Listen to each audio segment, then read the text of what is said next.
Alors l'opinion des Russes, officiellement en tout cas, c'est toujours un soutien majoritaire, bien sûr, des Russes pour donc l'opération spéciale en Ukraine. Le président Poutine lui-même, environ 2 tiers des Russes officiellement soutiennent donc l'orientation du Kremlin. Alors ça, c'est selon les chiffres assez sérieux du centre d'études Levada, par exemple.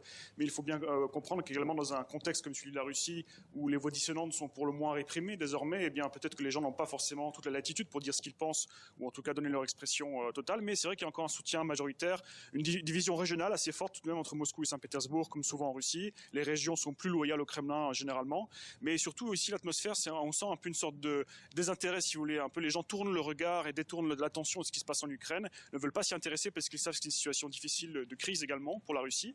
Et donc il y a une sorte de désintérêt politique qui est pas nouveau en Russie. Ça fait longtemps que c'est une société qui est assez dépolitisée et le système de Poutine a aussi créé cet effet-là en fait. Mais il y a une sorte d'apathie un petit peu. On a l'impression à Moscou parfois qu'il n'y a pas de guerre qui se passe. C'est un peu comme si de rien n'était, et les gens continuent à vivre leur vie personnelle, familiale, continuent à subir un petit peu la situation et sans trop se rébeller évidemment pour l'instant. Et voilà, donc c'est un peu une sorte de flottement, une sorte de bulle ici à Moscou en tout cas. Voilà.